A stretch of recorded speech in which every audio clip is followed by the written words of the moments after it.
Ahora vamos a continuar viendo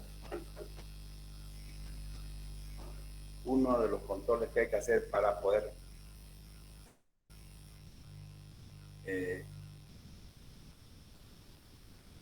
permitir que una viga, normalmente pues viga o losas que se producen las deformaciones que dañan a las estructuras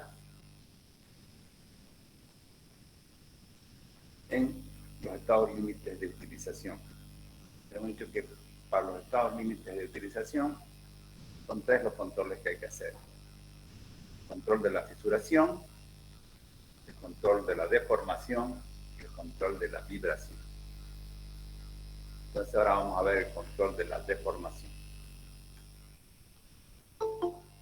Cuando una estructura empieza a tomar cargas y las aguanta, las resiste, al interior de la misma se generan tensiones y simultáneamente deformaciones que se manifiestan a través de desplazamientos tanto longitudinales como transversales y giros en las secciones. Desde el punto de vista práctico, nos interesa controlar las flechas máximas, desplazamientos verticales, que se generan principalmente en las vigas y en las losas. Entonces, toda esta deformación, por ejemplo, si tengo una viga continua, ¿no?, y en la carga, vemos que de toda esta deformación lo que nos interesa a nosotros desde el punto de vista práctico es la flecha, la ordenada vertical, que normalmente se da en el centro de las vigas. Este va a ser el parámetro que vamos a usar para hacer el control de la deformación. En edificaciones corrientes, las vigas y las losas de hormigón armado son los elementos más susceptibles a deformarse. Su principal esfuerzo es la flexión, caracterizada por generar grandes deformaciones. De todos los esfuerzos que tiene una viga, esfuerzo portante, momento flector, el que genera grandes deformaciones es la flexión, sabemos nosotros. Que la generan estas flechas es la flexión.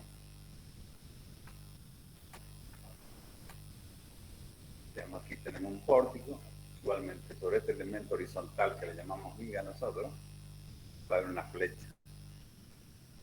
La viga continua va a haber una flecha. Y una flecha hacia abajo, y una flecha hacia arriba, digamos. Si estuviera este cargado, solamente cargando el tramo central. Se hace necesario imponer ciertos controles a las flechas máximas con el fin de garantizar el buen funcionamiento en servicio de las estructuras. Las flechas excesivas pueden producir daños a las edificaciones de varias maneras, entre los que podemos indicar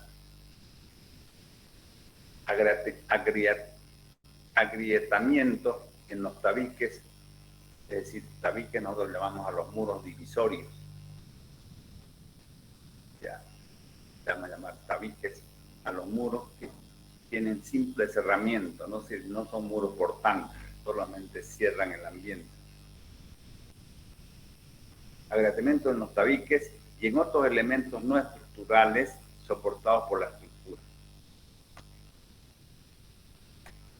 Apoyo de elementos estructurales en elementos no resistentes por exceso de deformación, produciendo descuadres, desajustes de cierre en las puertas y ventanas y aplastamiento y daños en los tabiques.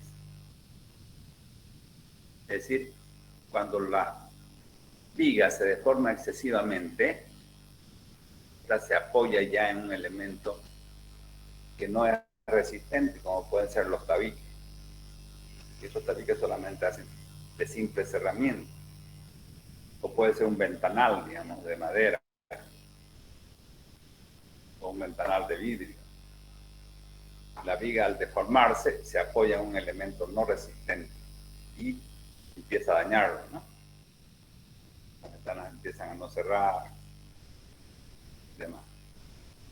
Problemas en los drenajes de cubierta. charcos en los techos planos, pisos combados. Si nosotros tenemos deformaciones excesivas,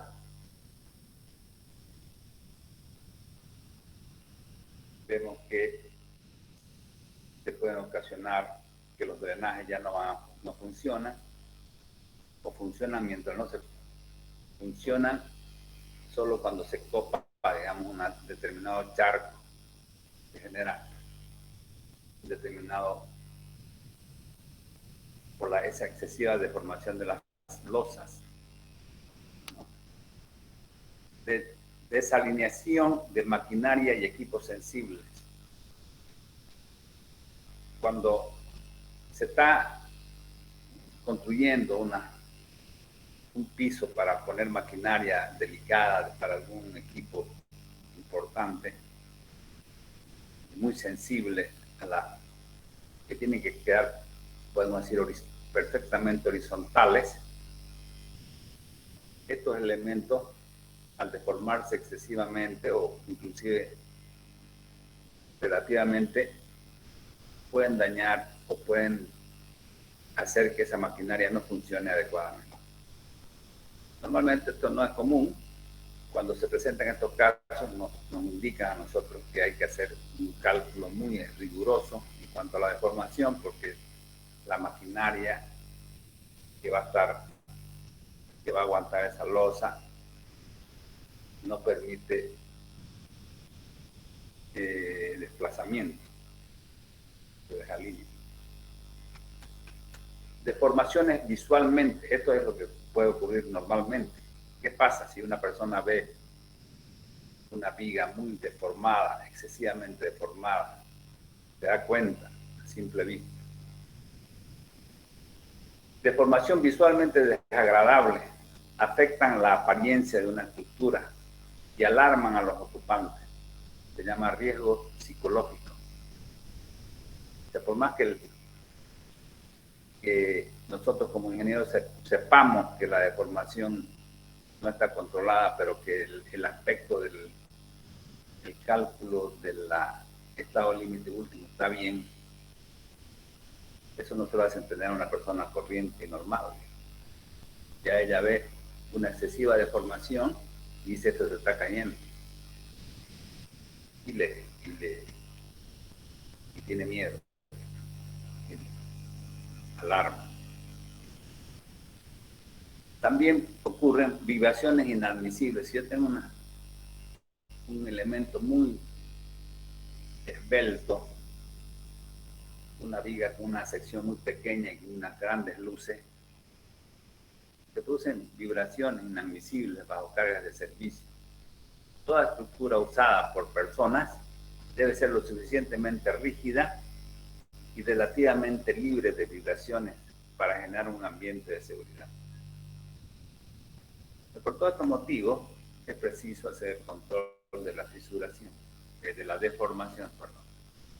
Estamos hablando hoy de la deformación. O sea, se provocan una serie de problemas si nosotros no hacemos el control de la deformación. Por tanto, es importante efectuar el control de las flechas de una u otra forma, de manera que los elementos diseñados principalmente para cumplir con criterios de resistencia ante cargas preestablecidas se comporten también de modo satisfactorio, originando deformaciones que sean compatibles a las que se requiere en servicio normal que preste durante su vida útil. La adopción del método del diseño por resistencia, es decir, el método de rotura, conjuntamente con el uso de hormigones y barras de acero de mayor resistencia, han permitido el uso de elementos relativamente más esbeltos. Como consecuencia, las deformaciones y la fisuración por flexión se han convertido en un problema que es necesario abordarlo para controlar que en servicio no causen daño. Efectivamente, había otro método que se usaba para calcular las estructuras, se llamaba el método clásico. El método clásico era un diseño que se admitía que las piezas de hormigón, que las estructuras de hormigón, se las diseñaba en servicio, es decir, en un estado elástico. Por tanto, las secciones eran muy grandes. Las secciones eran grandes, tenían mucho más armadura que la que tienen los métodos modernos. Y por tanto, casi siempre no había necesidad de estar haciendo el control de la deformación, porque las secciones eran grandes. Pero a medida que se aprovecha al máximo la resistencia a los materiales y con el método moderno de rotura, las secciones se han disminuido enormemente, por tanto, las deformaciones son un problema crítico que hay que necesariamente controlar. Quizás el tipo más común de daño por deformaciones en las estructuras de hormigón armado son las grietas producidas en los muros divisorios ligeros de mampostería, lo que hemos dicho que son los tabiques. Están en particular sujetos a daños debido a la deformación plástica que se produce en el hormigón a lo largo del tiempo. Cuando se deforma la estructura, los muros divisorios de mampostería admiten pequeñas deformaciones sin fisurarse. Y la deformación de la estructura que lo está sosteniendo sobrepasa este límite, estos se agrietan. Por otra parte, los muros divisorios de tableros de yeso, al ser más flexibles, son bastante más adaptables, admitiendo valores mayores de deformación sin agrietarse. ¿Qué significa esto? Significa que, por ejemplo, acá está un dibujo claro, fisuras por deformación de la estructura. Si yo tengo aquí una estructura que viene a ser bien esbelta, como la ven ustedes, polarizo acá, y esta viga se deforma excesivamente más de la deformación que puede aceptar este muro, sin fisurarse, el muro empieza a fisurarse. Porque el que está sosteniendo a este muro, que es un tabique de simple cerramiento, no tiene función resistente solo de cerramiento, es la viga. La viga al deformarse y el muro a sobrepasar su límite de deformación, empieza a fisurarse, produciendo daño en los muros que atentan contra la durabilidad de la obra y dan mal aspecto. Una estructura mal controlada por deformación da mal aspecto al inicio. Una estructura nuevita parece que fuera muy antigua, toda fisurada por el tema de la deformación sin controlar. En la actualidad existen dos métodos para realizar el control de la deformación. La primera, dos metodologías. La primera es indirecta, consiste en establecer límites adecuados obtenidos en base a la experiencia para determinar el espesor mínimo. Este es un método simple y es satisfactorio en muchos casos donde las luces y las cargas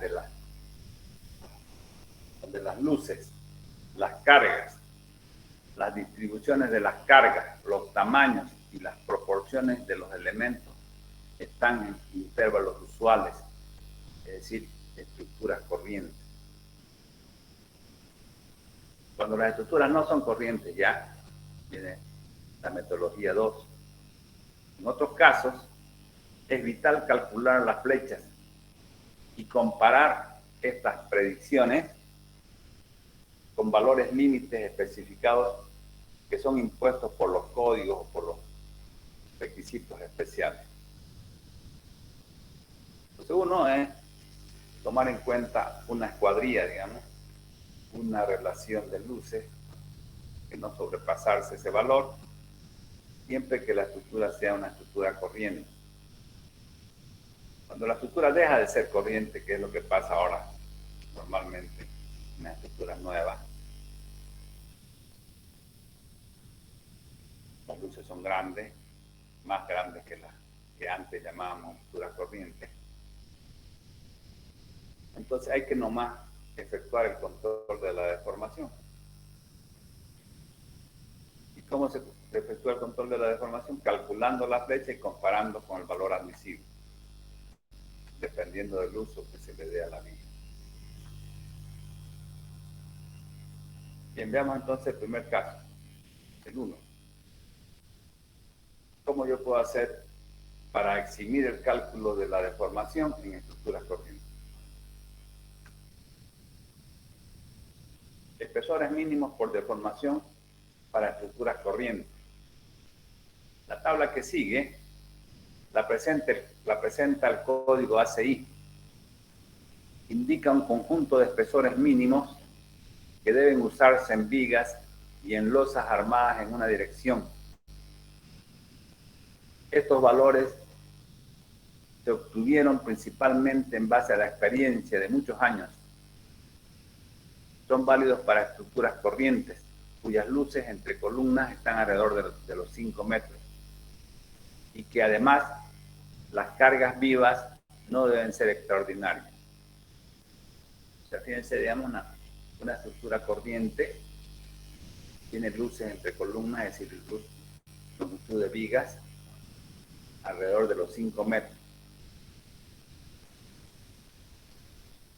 Y las cargas son cargas corrientes, no son cargas extraordinarias. ¿Qué significa cargas corrientes? Que son edificaciones de uso cotidiano, como ser oficina, departamento.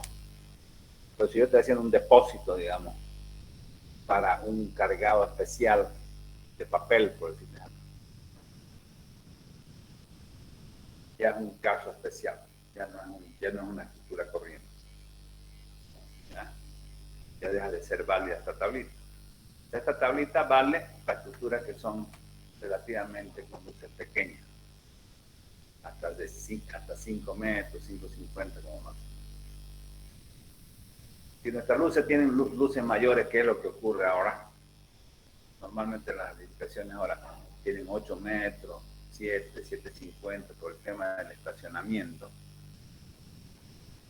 Entonces abajo tiene que haber estacionamiento y para que haya se pueda usar de manera cómoda un estacionamiento, por la curvatura de los vehículos se requiere al menos 7,5 de luz entre columnas. Entonces ya esa luz ya es una luz que ya no pertenece a una estructura corriente. Aunque digamos, yo pienso que el código debería cambiar esta tablita que ya prácticamente ha quedado obsoleta, porque los 7,50 en realidad son las luces normales ahora, ¿no? Y los 5 metros ya casi no se usan, luces muy pequeñitas para edificaciones económicas, digamos. Hay todavía. Sin embargo, para esos casos nosotros podemos dejar de calcular la flecha si cumplimos con estas limitaciones. Digamos, para una losa maciza armada en una dirección y tengo una losa simplemente apoyada, es la luz dividida entre 20. Un borde continuo es la luz dividido entre 24. Ambos bordes continuos es la luz dividida entre 28. Una viga en voladizo es la luz dividida entre 10. Estamos hablando de losa, una dirección. Cuando estamos hablando de vigas, la altura mínima es L dividido entre 16 y es una viga simplemente apoyada. Esta viga tiene un borde continuo, L sobre 18,5. Si ambos bordes son continuos, L sobre 21, y si hay un voladizo, L sobre 8. Es decir, digamos que yo tenga acá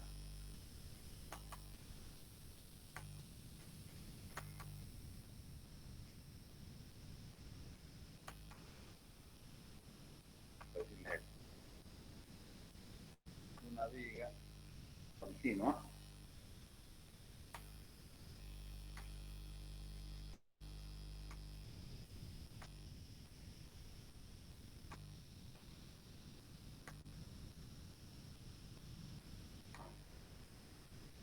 Una viga continua perteneciente a una estructura corriente. Esta luz es 4, por si me hablan. Esta es 5, esta es 5. Esta que sea por decirte 550. Son luces corrientes. Las cargas también son corrientes. Pues, ¿cuánto? Yo no quiero hacer el cálculo de la flecha, quiero eximir ese cálculo. Yo tengo que cumplir lo que me dice esta reglita, lo que me dice esta tablita. Una viga continua, simplemente pues ya no hay, un borde continuo es 18,5, sería el tramo extremo. En este caso, esta es L dividido entre 18,5.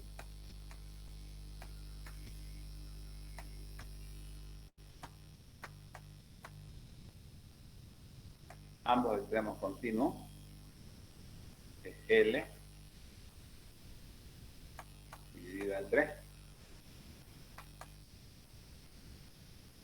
21.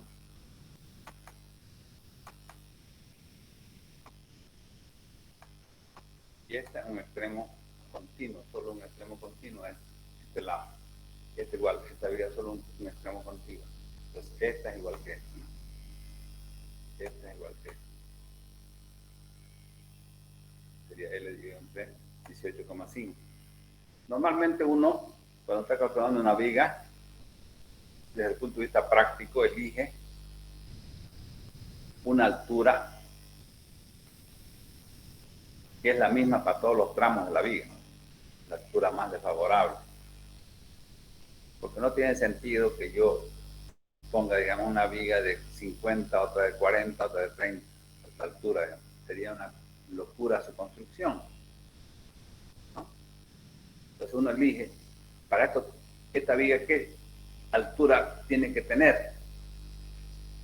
Desde el punto de vista de la deformación, tiene que tener como mínimo 550 centímetros dividido entre 18,5. ¿Cuánto es esa altura? Entonces la altura de esta viga, la situación más desfavorable entre estos tres, esta tiene que ser mayor o igual. Sacamos esto, nos da que 5,5 dividido entre 18,5 me da 29,7 centímetros.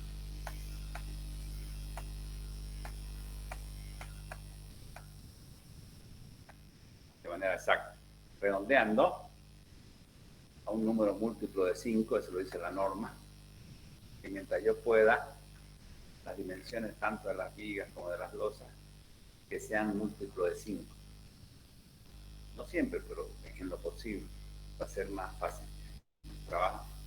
Aquí me quedaría que esta losa, esta viga, si yo no quiero hacer el control de la deformación, tiene que adoptarse como mínimo una altura de 30 centímetros de altura. Eso me dice. Si yo quisiera hacer una viga de menor altura, digamos de 25 centímetros, puedo hacerlo. Pero ya no vale la escuadrilla, ya no vale. Ya deja de ser válido porque no lo estoy cumpliendo. ¿Y cómo verifico? Haciendo el control de la deformación, calculando la deformación y viendo si no supera el valor admisible. Entonces esa es la forma de evitarse el cálculo de la deformación siempre que yo tenga una losa armada en una dirección o vigas armadas en una dirección perteneciente, vuelvo a repetir, a una estructura, a una construcción corriente. Esta tabla es válida para hacer del límite elástico 4200. Para un fierro mayor, un límite elástico mayor, se aplica un factor de mayoración a los valores de la tabla igual a 0,4 más FY dividido entre 7000. Normalmente nosotros usamos el acero 5000 en Santa Cruz, es el acero de Brasil que nos llega, y viene a ser 5000 dividido entre 7000 más 0,4, ¿cuánto da? 5000 dividido entre 7000 más 0,4 me da 1,11. Yo tendría que multiplicar los 30, a ver, veamos cuánto que me daba a mí. Me daba exactamente 27,8, 29,7 por 1,11, 29,7 por 1,11, me da que necesito 33 centímetros. Esta viga, yo quiero usar un acero 5000, que usamos aquí normalmente, tendría que tener 33 centímetros como mínimo. Yéndonos al múltiplo de 5 superior, tendría que ser 35 centímetros. Entonces, si yo quiero olvidarme de hacer el control de la deformación, sabiendo que esta viga pertenece a una construcción corriente, mi altura mínima es 35 centímetros. Y me olvido de la deformación. Eso significa esta tabla. Comentario. La mejor manera para reducir las deformaciones es incrementando el espesor de los elementos. Pero los calculistas están siempre bajo la presión para diseñar elementos con espesores tan bajos como sean posibles. Es fácil entender que los elementos de espesor menor disminuyen la altura de los pisos y por consiguiente obtenemos reducción en muchos costos, como ser tuberías sanitarias y pluviales, cableados en diversas instalaciones, elevadores, material de fachada. Es decir, si yo logro que la luz entre la altura entre piso y piso sea lo más corto posible, estoy ganando.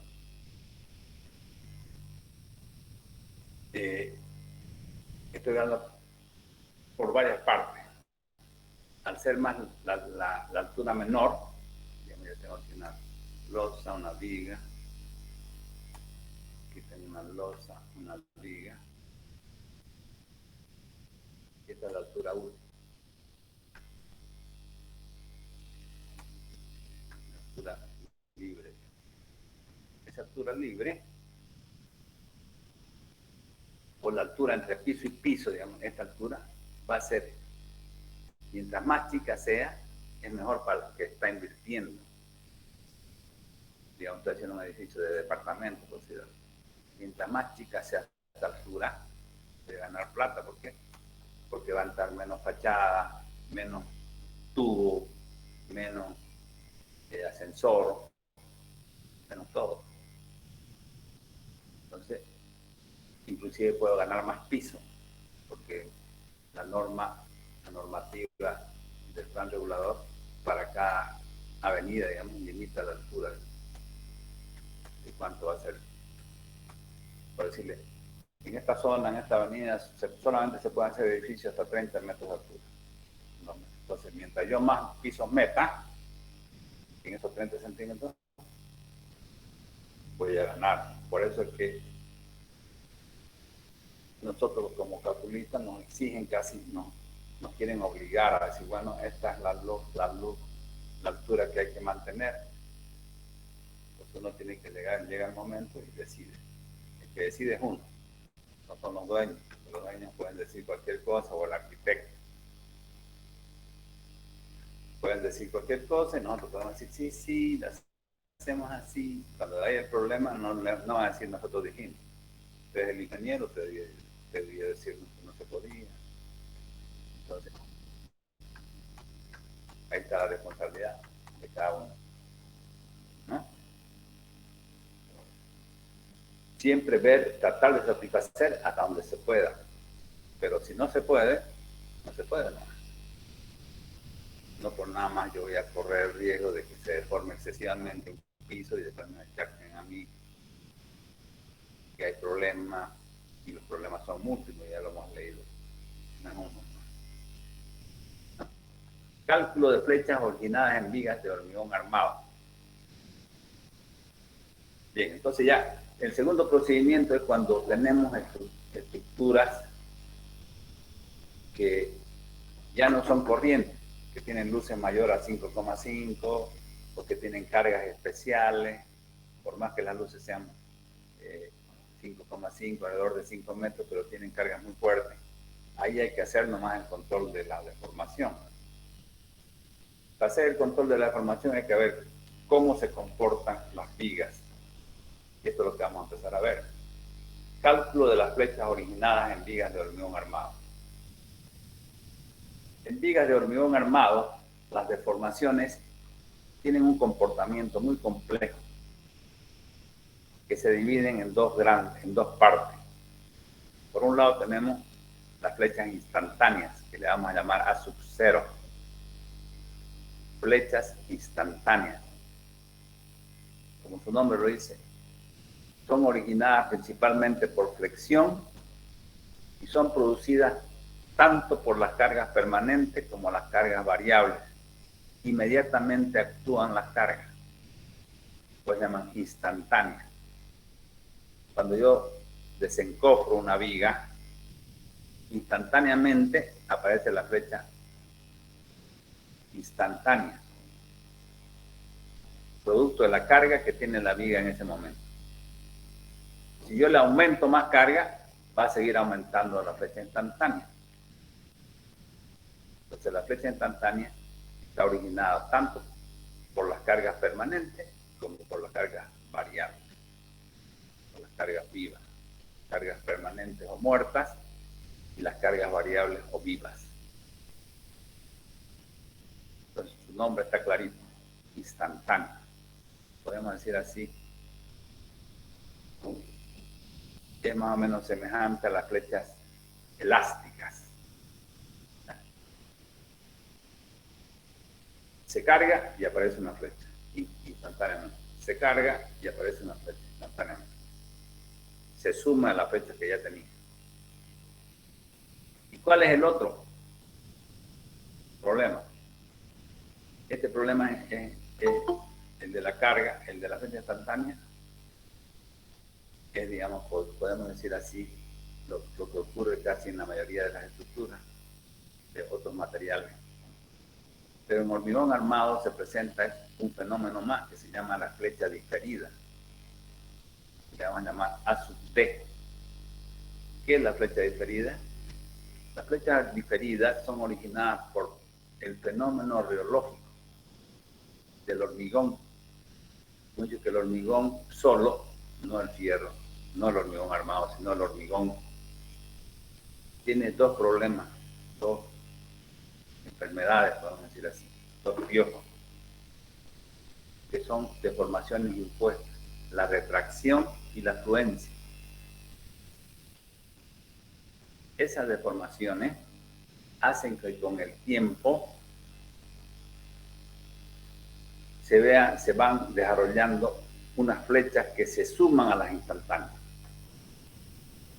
Es decir, las flechas diferidas son originadas por los fenómenos reológicos significa a través del tiempo, del hormigón, la retracción y la fluencia lenta, lo que se llama la fluencia lenta, que se va desarrollando poco a poco.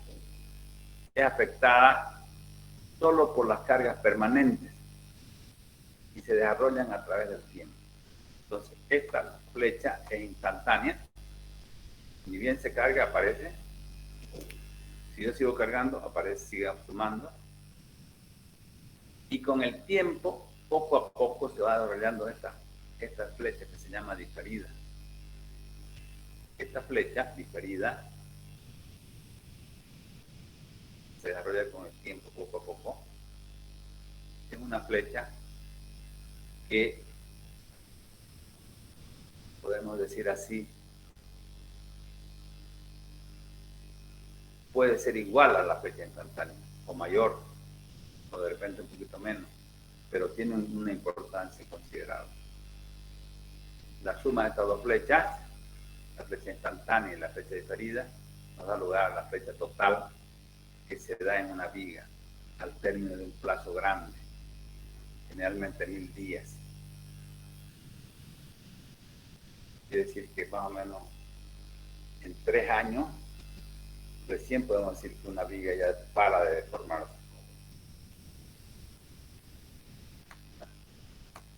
Cuando yo entrego una obra,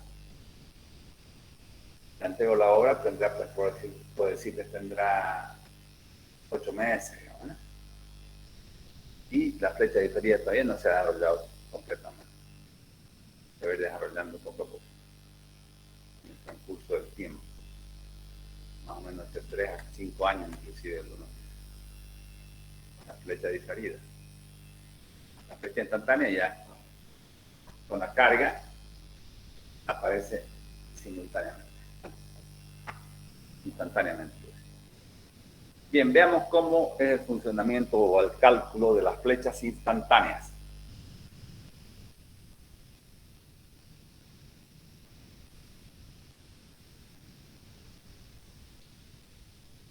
Llamamos flechas instantáneas a las que aparecen inmediatamente al cargado de la viga. Las cargas actuantes pueden ser permanentes o muertas, que es lo mismo, o variables o vivas, que es lo mismo. Se generan fundamentalmente por la acción de los momentos flectores. Por tanto, su valor depende del módulo de rigidez a flexión EI.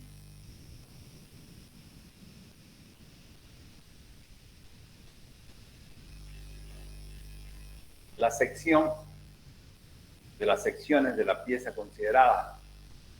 Pero este módulo, el módulo de rigidez flexional, toma valores diferentes según que se trate de la sección sin fisurar, estado 1, o de la sección totalmente fisurada, estado 2.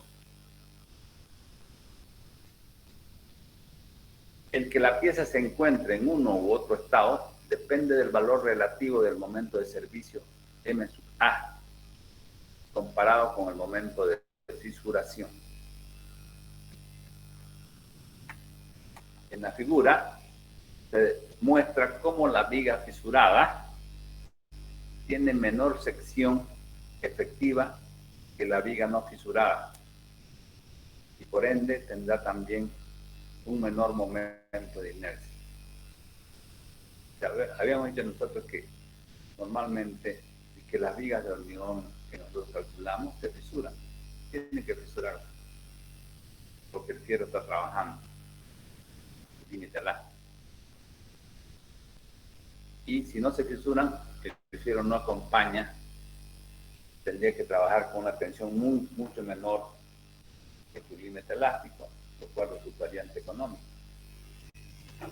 Entonces, las viguitas tienen que fisurarse. Ya hemos dicho que estas fisuras tendrían que ser miles, millones, muchas fisuras imperceptibles a simple vista, su ancho de esas muchas fisuras, y ahí es cuando tenemos una viga bien calculada y bien construida. Pero esta fisura es como si esta zona central, esta zona de abajo, no existiera. Como si el hormigón acá no se lo toma en cuenta. Sí se toma en cuenta el fierro que está traccionado, sería este azul, ¿no? Entonces más o menos podemos simular que esta viga fisurada es equivalente a esta. Entonces se deforma, esta viga se deforma excesivamente. Se deforma. ¿Por qué se deforma? Porque pierde rigidez. Solamente tendría que ser esta parte la que está trabajando en la zona comprimida y el fierro. Si yo hago una equivalencia y lo vuelvo homogéneo a la sección, tengo la zona comprimida de hormigón y como si el fierro fuera hormigón, la zona traccionada. Entonces, esta sección, así fisurada, tiene mucho menos rigidez que esta sin fisurar. Pero ¿cuándo vamos a usar una viga sin fisurar? Nunca, porque sería antieconómico. Sería que el hormigón, el acero está trabajando a tensiones muy bajas. El enemigo de fierro es el acero, esta viga, ¿no? Entonces, esto es hipotético. Podemos decir que si la viga no se fisurara, tenemos rigidez. Esta rigidez es mucho más grande que esta, obviamente. Por eso es que la sección de hormigón, para calcular las fechas instantáneas, necesitamos saber sí o sí la rigidez flexional. ¿Ya?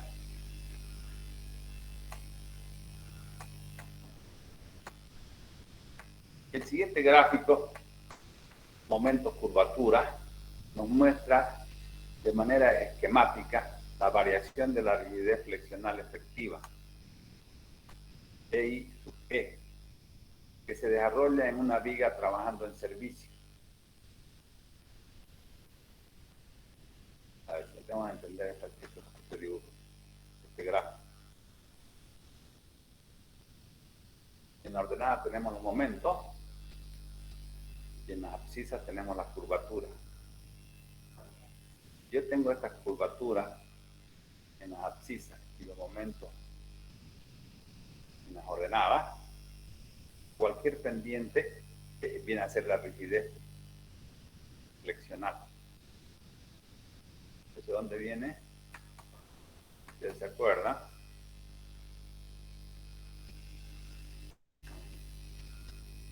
¿Ustedes se acuerdan? La ecuación diferencial de la elástica es la derivada de y al cuadrado respecto de x al cuadrado es igual al momento de x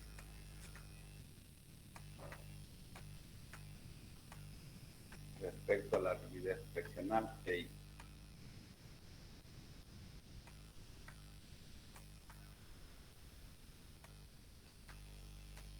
Esta misma vendría a ser la derivada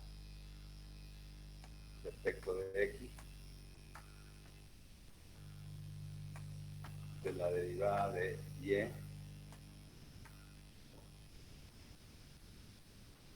respecto de x.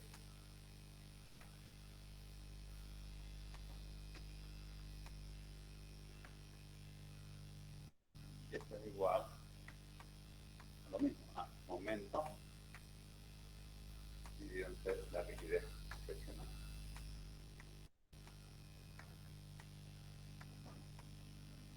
Y esto es θ, el ángulo que va produciendo la curvatura. Entonces, esta es la derivada de θ respecto de x.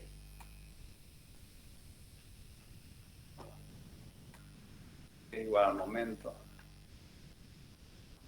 dividido entre el momento y la rigidez flexional. Okay. Ya esto es lo que nosotros llamamos curvatura. Inverso de R. ¿Ya? Entonces, ¿qué me indica aquí? Si yo despejo esto, el EI es la pendiente entre el momento y la curvatura. De ahí viene este gráfico importantísimo, se llama momento curvatura. Momento, si yo dibujo aquí los momentos,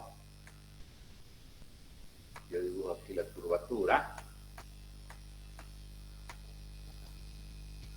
Esta es una pendiente que es la rigidez. Y ya, lo mismo que la curva tensión deformación, si ustedes se acuerdan. La pendiente es el valor E, módulo de elasticidad. No lo hay de Hooke. Entonces, este gráfico, cualquier inclinación de este gráfico, momento curvatura, es la rigidez. Cuando yo estoy hablando de hormigón, tenemos dos puntos que son claves en el hormigón. El momento de la fisuración, que se llama MCR, M-cracker en inglés, ¿no? MCR, es este punto F, fisuración. Antes que se fisure el hormigón, tiene una muy buena rigidez, una buena pendiente, grande. Luego, una vez que se fisura, empieza a disminuir cada vez la pendiente en busca del punto de la plastificación o el punto de rotura, vamos a decir así, próximo a la rotura. Entonces, esta línea, este momento es el momento de plastificación y este es el momento de la fisuración. Bueno, estas dos pendientes, una de la viga próximo a la rotura y la otra es de la viga sin fisurar, un poquito antes de fisurar. ¿Y dónde estamos entonces normalmente nosotros como una viga trabajando en servicio? Estamos con este momento de servicio que no es menor al momento de fisuración y que está entre estos dos valores. Es mayor al momento de fisuración casi siempre eso y es menor al momento de rotura, porque está en servicio. Entonces, ¿cuál es la pendiente que tenemos que buscar para calcular la deformación instantánea? Es esta, que se llama rigidez flexional equivalente, EI equivalente. Si este momento se acerca más al momento de fisuración, va a tener una mayor pendiente. Si este momento se acerca más al momento último, va a tener una pendiente menor. Entonces, esta pendiente no es fija, no es fácil de calcular. Depende de las características de la sección que esté analizando. ¿Ya? Entonces, veamos. Ahora, un poquito más de serie. El siguiente gráfico, momento curvatura, nos muestra de manera esquemática la variación de la rigidez flexional efectiva EI sub E, debe ser esto, que se desarrolla en una viga trabajando en servicio, cuyo valor de su pendiente dependerá de la ubicación del momento de servicio, M sub A, con respecto al momento de fisuración y al momento de plastificación. Si M sub K, sería M sub A, ¿no? Que habíamos puesto A, tendríamos que poner A. Si M sub A se acerca más al MCR, se acerca más al momento de fisuración, esta pendiente va a ser un poquito menor a la pendiente de fisuración. Se acerca más al momento de fisuración, la pendiente de EI efectiva será mayor. Pero si se acerca más al momento de plastificación, la pendiente será mucho menor. Es decir, si este momento se acerca más a este momento, la pendiente correspondiente va a ser más pequeña en comparación con esto, lo que se está indicando. Es decir, tiene un rango de variación entre ambos límites. Esta rigidez efectiva tiene un rango de variación entre este punto y este punto. Normalmente está trabajando ni muy cerca de aquí ni muy cerca de allá. Está en un 40%, van por acá. 40% de este valor.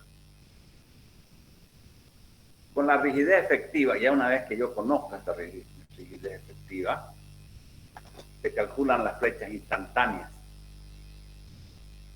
Y como vemos en el gráfico, su valor no es fijo y varía entre la pendiente I1 de la pieza sin fisurar, de la sección sin fisurar, y la pendiente EI2 de la rigidez de la sección completamente fisurada, próxima a la rotura. Estos valores da la rigidez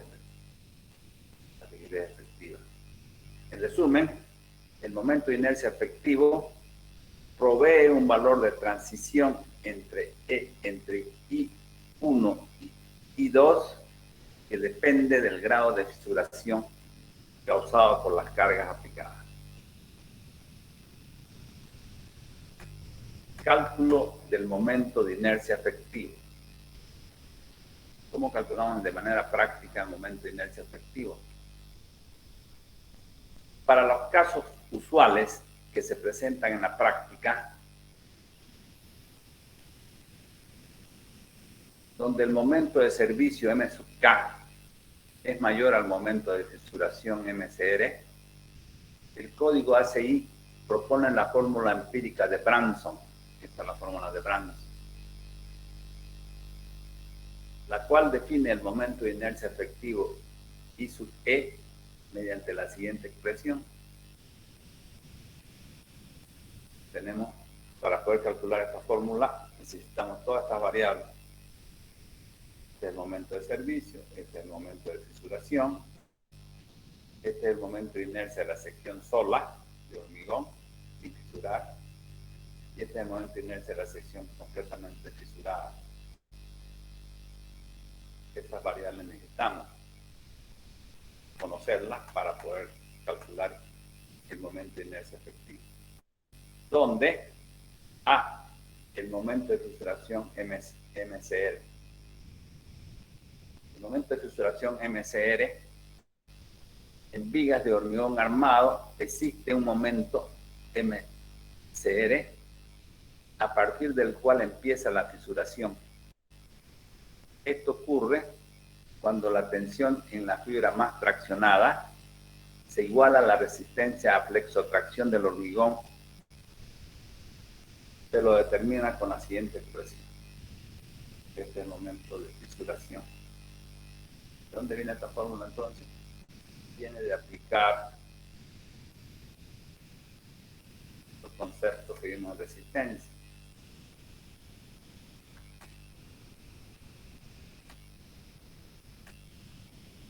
Digamos que yo tengo aquí una viga que está sin fisurar.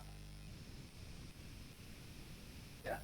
Esta viga está sin fisurar, tiene tensiones de compresión arriba y de tracción abajo. Aquí está el momento. Este es el momento. ¿Ya?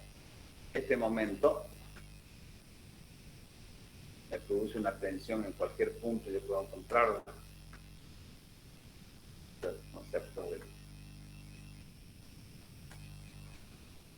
Si yo estoy a una profundidad del centro de gravedad del eje neutro, una profundidad beta, vamos a llamarle beta. ¿Y cuánto vale esta tensión? Sigma, si se acuerdan ustedes de resistencia, cuando vieron flexión, las tensiones producidas por momentos, vector, es igual a M, sobre el momento de inercia de la sección completa, porque toda la sección está tensionada. Toda la sección está tensionada, no se ha fisurado todavía, por B. Cuando este momento es el momento de fisuración, esta tensión viene a ser la tensión que está en la fibra más traccionada, que vamos a llamar R.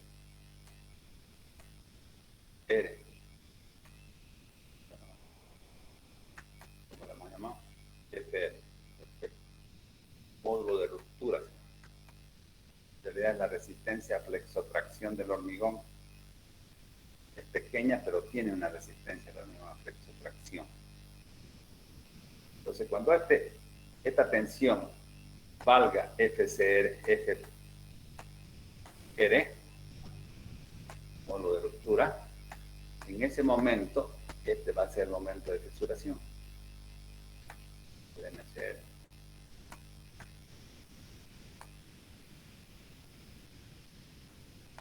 Esto sigue valiendo el I sub 0, el momento de inercia de la sección, que si es rectangular, por ejemplo, si la sección fuera rectangular,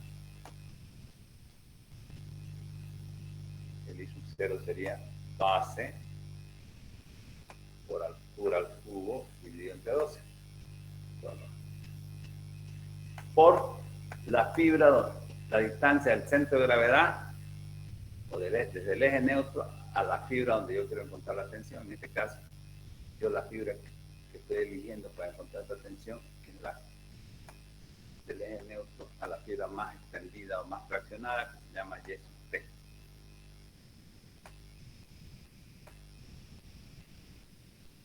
Le vamos a llamar Y sub T.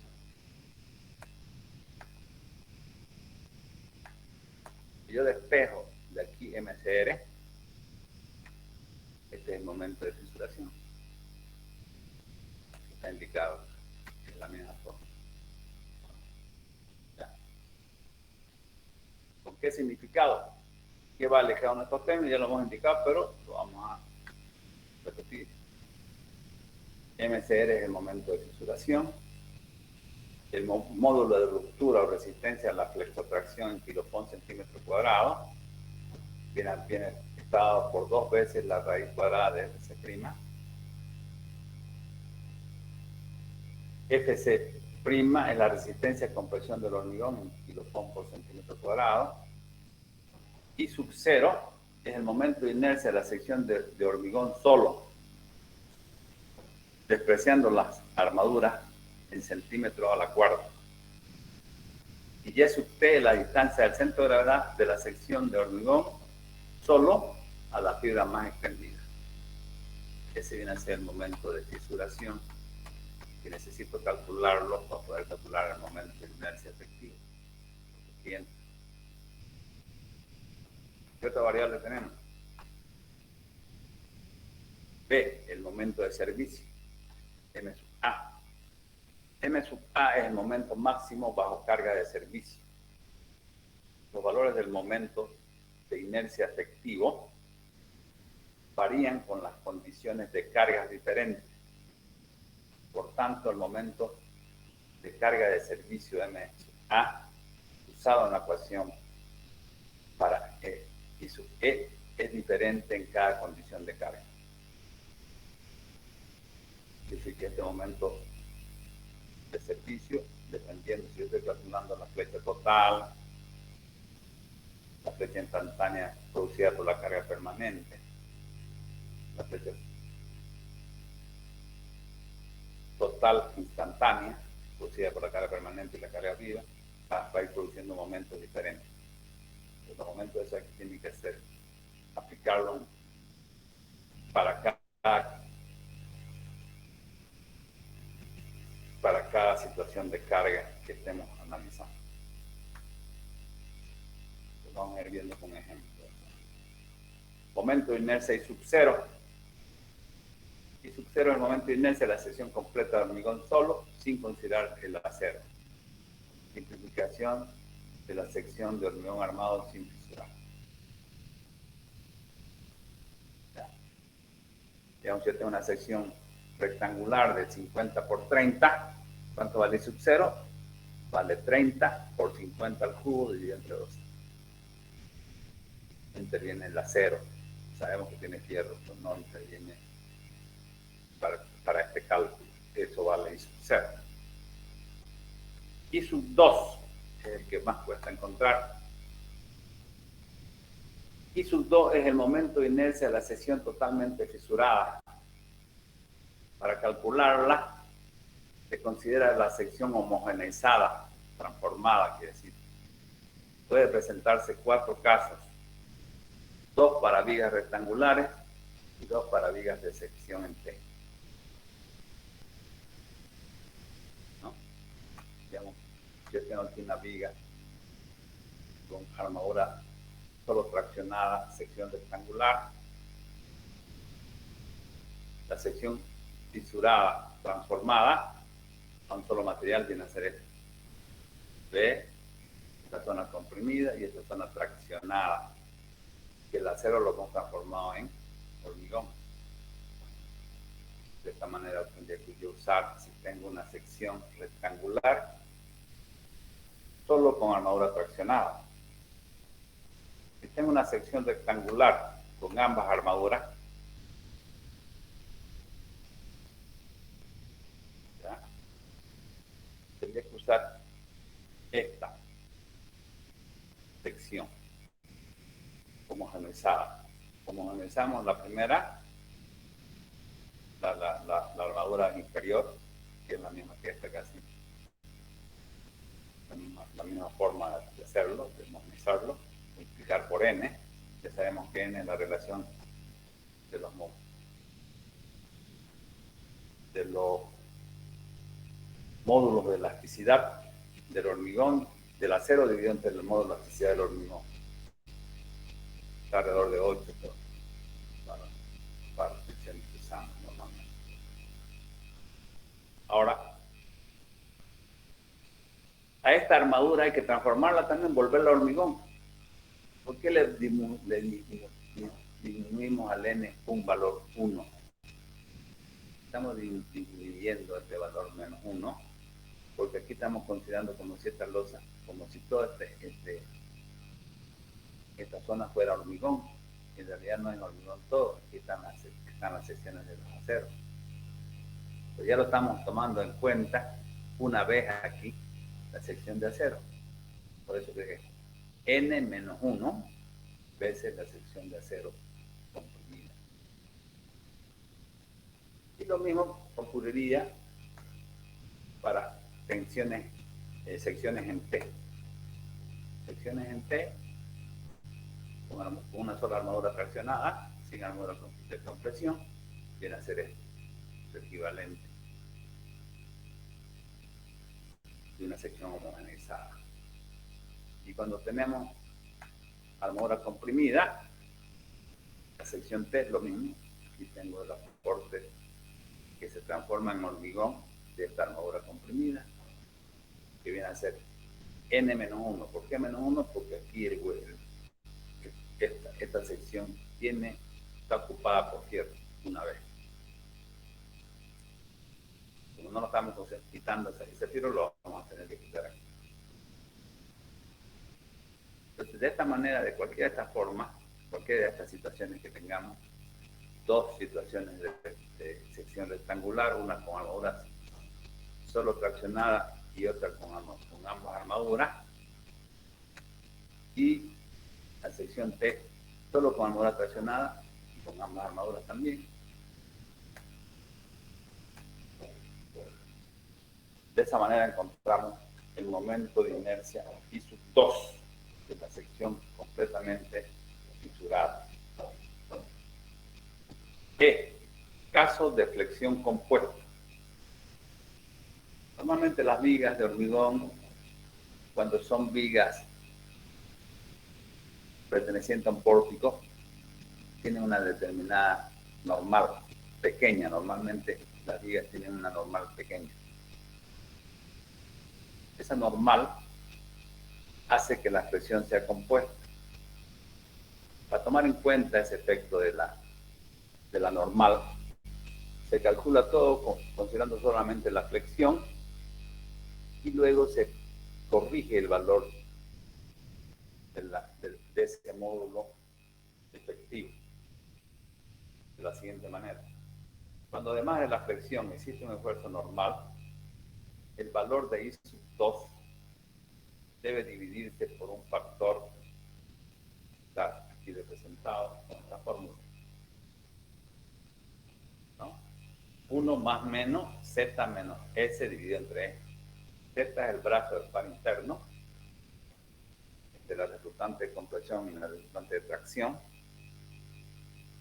S es la distancia de la armadura de tracción al centro de gravedad de la sección de hormigón solo. E es la excentricidad del esfuerzo normal, momento dividendo la normal, y vamos a usar más cuando la fuerza de extracción y vamos a usar menos cuando la fuerza de compresión. Entonces, este hizo un 2 calculado de esta manera. Si hay fricción compuesta, hay que corregirlo con este factor. En función de estos términos. Es más desfavorable cuando la fuerza de tracción. Cálculo de la flecha instantánea.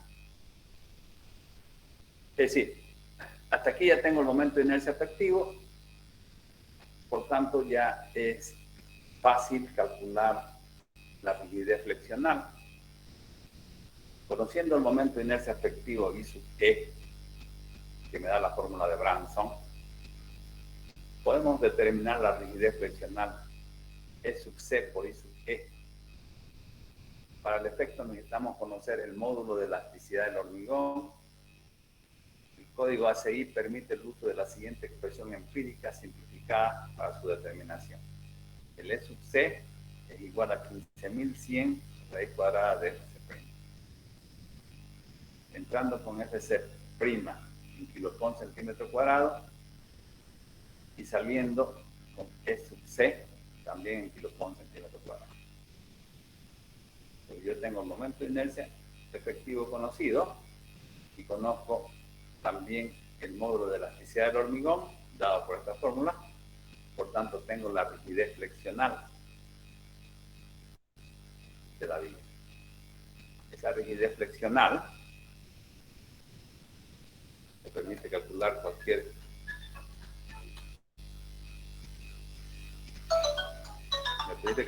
cualquier momento de inercia. ¿Aló? Ya, ahorita tenemos que estar ahorita en clase, ¿ya? Listo. Estoy en clase, después ya, te hablamos, ¿listo? Ya estamos. Ya. Entonces, la rigidez flexional E sub C por I sub E es lo que nosotros necesitamos conocer para poder calcular la flecha. Por decirles algo, yo tengo la flecha de una viga simplemente apoyada. Quiero conocer la flecha de una viga simplemente apoyada, la flecha instantánea. Conozco la carga.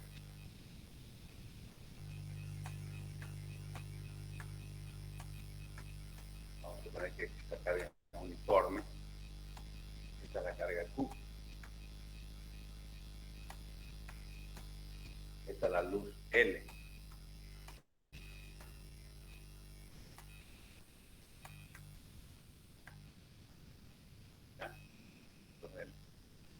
Entonces, si ustedes se acuerdan, se han llevado madera se calculaba cada rato, la flecha de la viga para comprobar que no falle por deformación la viguita de madera. Se calcula esta flecha. Normalmente son vigas, esto lo tratamos. Y esa deformación valía, ¿no? Si ustedes se acuerdan, valía 5 sobre 384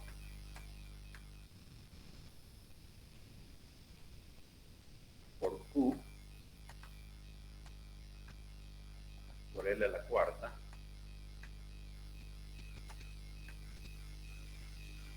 dividido entre el momento de inercia de la rigidez flexional E por I. Cuando era madera esto era fácil porque este E era 100.000 para maderas intermedias y este I era directamente el momento de inercia de la sección de rectangular H al cubo por B dividido entre 12. Cuando estoy hablando de flecha instantánea ya de hormigón, es la misma formulita para calcular la flecha instantánea de esta viga, simplemente apoyada. 5 sobre 384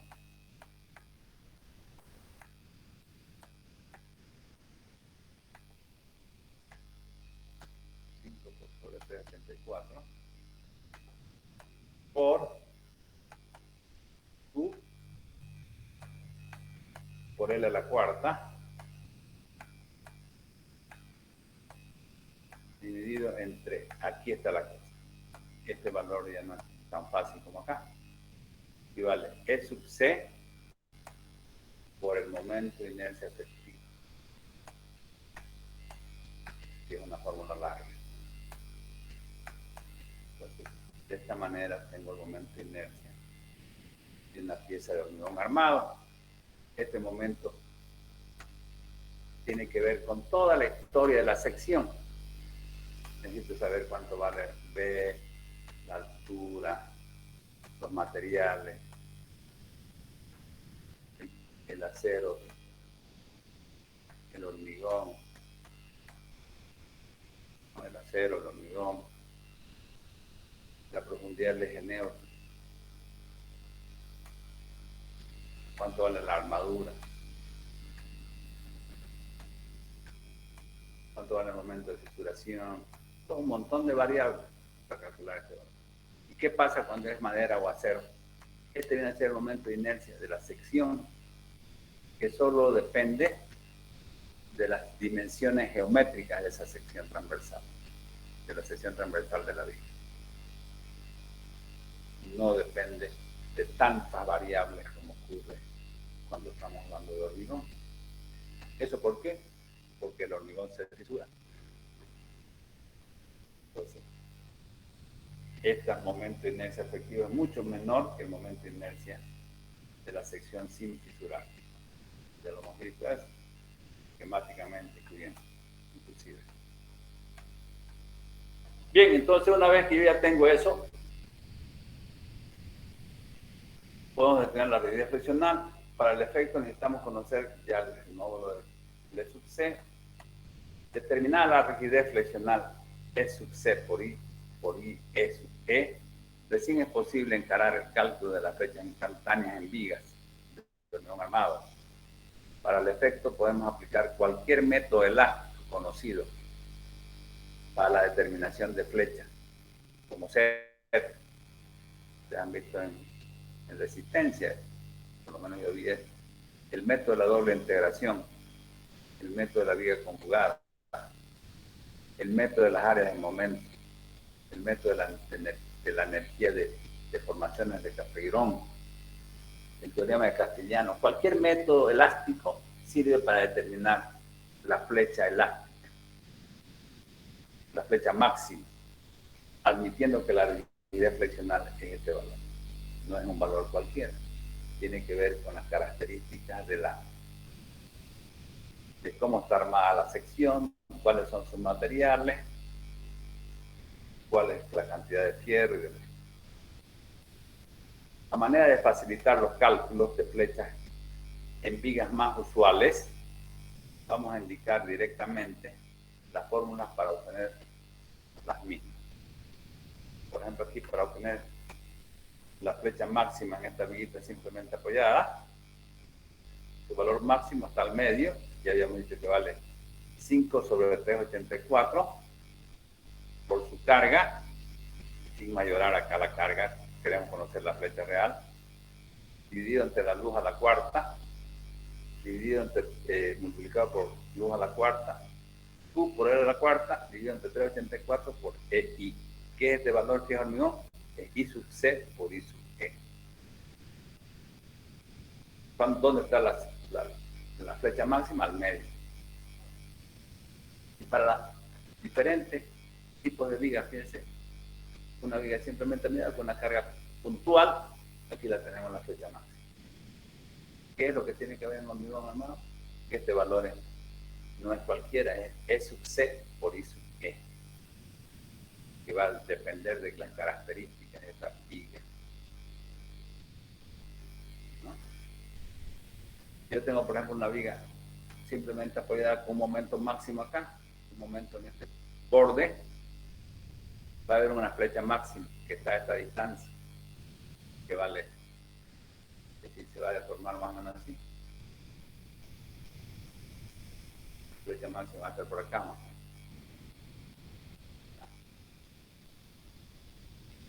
y va a ser positiva, que es hacia arriba. Fíjense que aquí este signo significa que está hacia abajo la flecha. No nos importa mucho el signo, pero nos indica que está hacia abajo. Aquí nos indica que está hacia arriba. Obviamente se va a deformar así esta línea, si este es un momento en el extremo. Y así tenemos para varias tipologías de vigas. Aquí, digamos, podemos encontrar una carga puntual a distancias diferentes, no en el centro. Podemos encontrar la flecha en cualquier punto. Cualquier punto, depende del tramo que es donde quieren encontrar. Así tenemos para todas tipologías de vigas. Simplemente apoyadas, empotradas.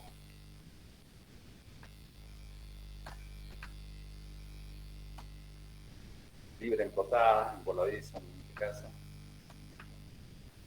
¿No? Voladizo. Voladizo. Y una viga ya continua, un tramo volado. Y este también está.